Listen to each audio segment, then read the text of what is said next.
এক ছিল গভীর জঙ্গলের মাঝখানে একটি বড় শিমুল গাছ। সেই গাছের ডালে বাসা বেঁধে থাকত এক স্নেহভরা মা পাখি, নাম তার চুনি। বাসার মধ্যে ছিল তার দুটি ছোট্ট বাচ্চা, একদম তুলোর মতো নরম আর টুনটুনে। দিনটা ছিল বেশ অদ্ভুত। সকাল থেকেই আকাশে কালো মেঘ জমছিল, বাতাসে ছিল ঝড়ের গন্ধ। চুনি বুঝতে পারল মুষলধারে বৃষ্টি নামতে পারে যে কোনো মুহূর্তে। সে দ্রুত খাবার সংগ্রহ করতে বের হলো, যাতে বাচ্চাদের খিদে না পায়। ঠিক তখনই এক দুষ্ট বেজি গাছের নিচে এসে বাসার দিকে তাকিয়ে রয়ে গেল। তার চোখে শিকার করার লোভ, কিন্তু চুনি দূর থেকে দেখে ফেলল বিপদ। সে ভয়ের তোয়াক্কা না করে দ্রুত উড়ে এলো। বেজি দেখল যে মা পাখি ফিরে এসেছে, কিন্তু সে বাসা থেকে দূরে না গিয়ে ধীরে ধীরে ডাল বেয়ে উপরে উঠতে লাগল। বাচ্চারা ভয় পেয়ে কুকুরে গেল। চুনি তখন বুঝল এটা তার সন্তানদের রক্ষা করার সময়। সে বেজির সামনে দাঁড়িয়ে তার ডানা মেলে দিল, যেন একটা ছোট্ট ঢাল।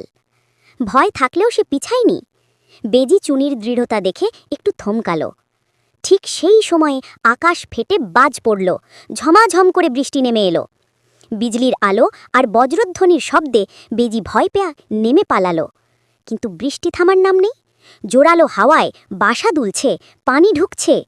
চুনি তখন তার বড় ডানাগুলো ছাতার মতো মেলে তাদের পুরোপুরি ঢেকে দিল। শরীরে যত শক্তি আছে সবটুকু দিয়ে সে ঠান্ডা পানি, বাতাস আর জোরে আসা ফোঁটাগুলো থেকে তাদের রক্ষা করল। বাচ্চারা মায়ের ডানার নিচে একদম নিরাপদ। ঘণ্টাখানেক পর বৃষ্টি কমে এলো। আকাশ ধীরে ধীরে পরিষ্কার হলো। বাচ্চারা ডানা গুটিয়ে মায়ের দিকে তাকালো। চুনি ক্লান্ত হলেও তার চোখে ছিল আনন্দ। আমি আছি তো, তোমাদের কিচ্ছু হবে না। পরদিন সকালে যখন সূর্য উঠল, গাছ, বাসা, আকাশ সবই ঝকঝকে। চুনি তার বাচ্চাদের নিয়ে আবার নতুন দিনে খাবার খুঁজতে বের হলো। বাচ্চারা বুঝল মায়ের ভালোবাসার ডানা পৃথিবীর সবচেয়ে শক্ত ঢাল।